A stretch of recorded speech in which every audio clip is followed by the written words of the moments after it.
Welcome to my channel. I'm Masood Raja, and today I briefly want to offer a reflective conversation about life in academia. Now, those of you who are familiar with my work know that I'm an associate professor of post-colonial studies, and that this life as an academic is not my first career. My first career was in Pakistan Army, which I left in 1996, came to America, and then after my education became a professor. And so while this is a reflective piece about my life in academia in the United States, it's kind of hard to untangle both of my professional careers and lives because after all, I'm an outcome of both. But to think about my life as an academic, the first thing that I really want to highlight and emphasize is that my absolute reason for being in academia and the thing that keeps me going and the thing that keeps me inspired is my students. Because they're the ones who inspire me, they're the ones who encourage me to continue doing what I do through their recognition, through their acknowledgement, and I think that that's the most important reason for me to be an academic. And this is not something that I picked up in America. In my military career, when I had a choice to become a staff officer or an instructor, I actually chose to be an instructor and loved teaching at School of Infantry and Tactics, where I had 2 tenures. So teaching, in a way, I've always considered it to be my vocation and was my vocation even when I was in Pakistan Army. So therefore, when I came to America and started getting my education, it was a no-brainer for me that I will eventually one day, try to become a university professor, which I am now. Now, if you look at the academic life as an academic, and this is coming from inside, right, from within the system itself, the picture is not necessarily all that rosy, okay? And I'm a humanist, so I've mostly worked in humanities departments. Now, the Chronicle Higher Education has some wonderful essays on this topic, and I'll post a link in the description, and you should read it, about some structural problems with U.S. universities. Personally, I have found academia to be a deeply isolating place. And it's not that people are bad or terrible to each other, no. It's because that, especially in humanities, we are trained to guard our time and work alone and guard our work, do our research if you're at a research university, and that creates a kind of culture where people don't tend to waste a lot of time, right? And then there is also natural gradation in the profession. So if you look at any big university, at any department, you will see that there is a hierarchy, right? And that hierarchy is the tenured or tenure-track professors, the lecturers, and then the adjuncts and the graduate teaching assistants. Now, you would assume that in a democratic country like United States, those hierarchies are not so harshly maintained, but a lot of people internalize the logic of those hierarchies, and as tenured professors probably think they are better than the lecturers and those who are adjuncts. And those hierarchies play a huge role in how people live in academia and work in it. Most of the times, people who don't have protected jobs have to be careful of what they say, have to be deeply careful of how they behave because their work is deeply precarious, right? And they can get in trouble. That's a fact of life. Anyone who tries to tell you otherwise, is not actually telling the truth. It pretty much happens in all universities. Then within the departments, naturally the way, let's say, the English discipline is organized, it already divides us. There are your Americanists, there are your British lit people, and then on the margins are people like me, who do post-colonial studies, people who do African American studies, ethnic lit, because we don't fit in the larger paradigm of the universities. And then on to one side are the people who do rhetorical and composition studies. So the discipline itself also further divides us into these different branches of literary studies. And then those sometimes, if not carefully practiced, they become factions, right? And then there is also a lot of favoritism in academia.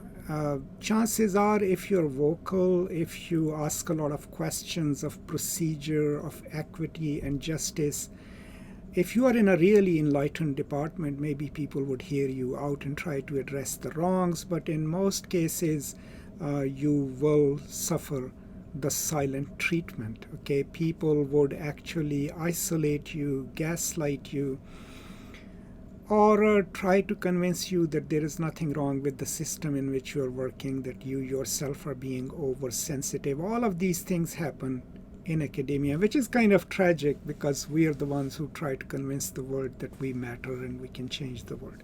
But these are some harsh truths and harsh realities of an academic life. Now, one of the things that I absolutely don't understand is this idea that somehow we, the tenured professors or tenure-track professors, are better than the lecturers and more important. Because if you look at the university funding model, let's say I am in state of Texas, our funding, the formula funding that we get from the state is connected to retention of students. And if you look at who teaches the earlier classes, knowing that the highest rate of attrition in undergraduate studies is the first 2 years, most of the first 2-year classes are taught by graduate students, by adjuncts, or by lecturers. These are the people who have the most contact with the students and whose work is crucial to our retention. So, if we lived in a fair world, then these are the people who would be valorized, who will be paid well, who will be highly recognized and respected. But by and large, these are the very people whose jobs are precarious, who are told indirectly in so many different ways that when the departments need to prioritize resources, the resources will go to people like me, who are research heavy and who have the least impact on retention of students, the very thing that gets the funding to the university. These are the systems in pretty much all states, and they have been normalized, right, to a point that no one even questions them. Why am I talking about this? Of course, because I assume so many of you, are thinking of a career in academia, and I think it's a brilliant and the most satisfying thing to be able to teach, to be able to write about issues that matter. But what I also want you to know is that do not romanticize an academic life. When you come into it, it is made of humans, right? So you will encounter some really decent human beings, absolutely, but you will also meet some really seriously petty people, okay? And be careful about that. Also, look around wherever you are, in whatever your department you are in. See how things work, right? Choose your fights carefully, because no matter how you put across your point of view, if you're coming from a minority perspective, if you're coming from a perspective that is not mainstream, certain people will get offended, certain powerful people in your department, in your college. And the thing about academia is they may not confront you and say, hey, I'm going to get you, but they will get you. They will try to get you, okay, through different other means, through a committee when it comes time to, for your promotion or anything else. How do you cope with this? Because every place has its politics. The disheartening thing is that this is the politics of the very places that claim to give us, ideas about a better future. Is, I won't say, stay quiet. I would say state your mind, raise issues that need to be raised, work in solidarity with other people who might be in the same situation, right? Don't worry about not sharing things that you are going through with others. No, reach out to people in other departments, across colleges, across the university, so that you have a group who can share their experiences in solidarity with each other. Now, I experienced this myself. For the longest time, I was walking around thinking, maybe I'm doing something wrong. Maybe I'm being too assertive. Maybe I'm being too confrontational. And so I was, as all of us do, when something goes wrong, we blame ourselves. And then when I started talking to other colleagues who were in the same situation, came from an ethnic background or taught something non-traditional, I realized that all of us were having similar kind of experiences, that most of the times the feeling that we were getting had nothing to do with what we were doing wrong, but that we were up against a system that was built to safeguard the normalized privileged location of certain disciplines and people associated with them.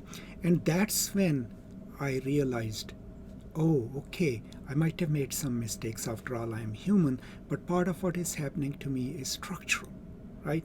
And then, as a collective, as a group of colleagues and friends, we started working on changing things.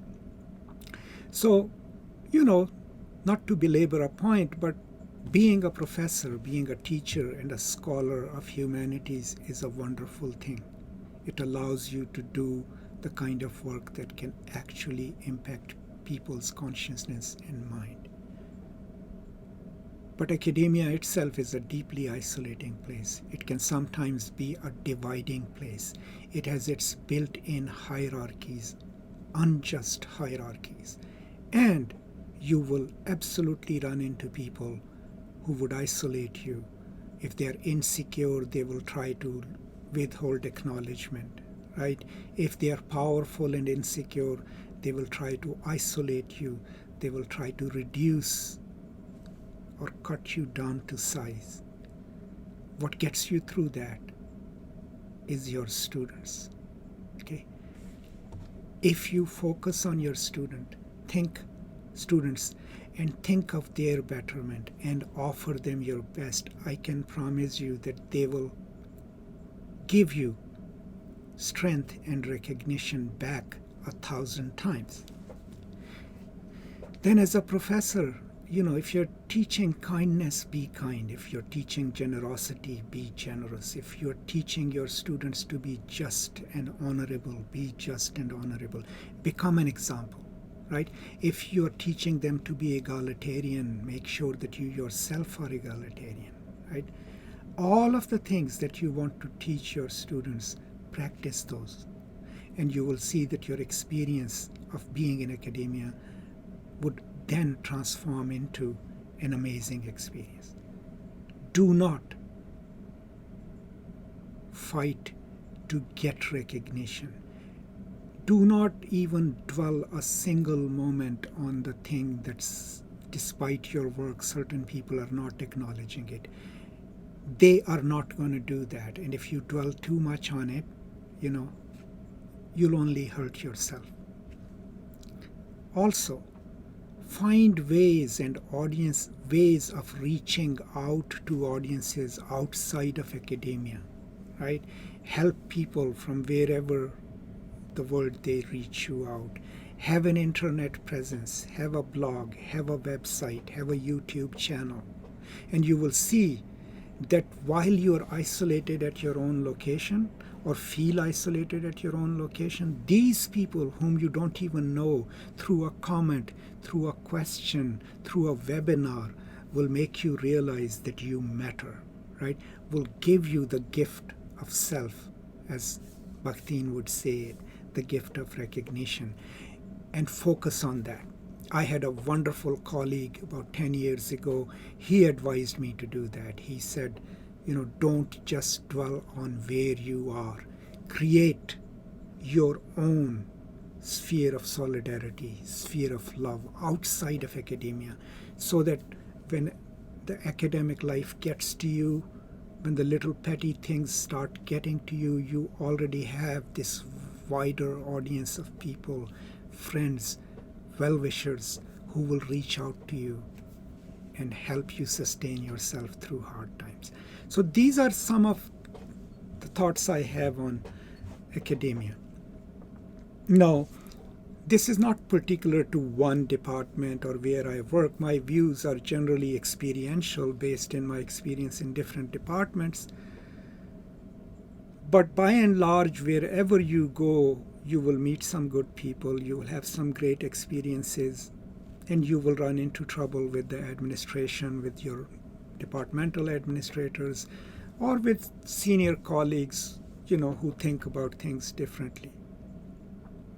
The idea is to maintain your own integrity, to stay positive, to have a community outside of your department, outside of your university, but most importantly, give your best to your students. Give them whatever you have, and I can promise you they will give you the gift of recognition back, and that will carry you through despite the impediments, despite the problems.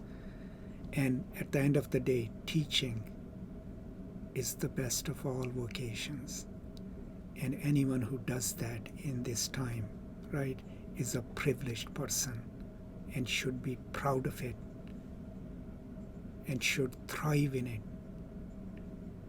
and should, revel in it. That's how I feel every time I walk into a class. So that's all that I wanted to share today.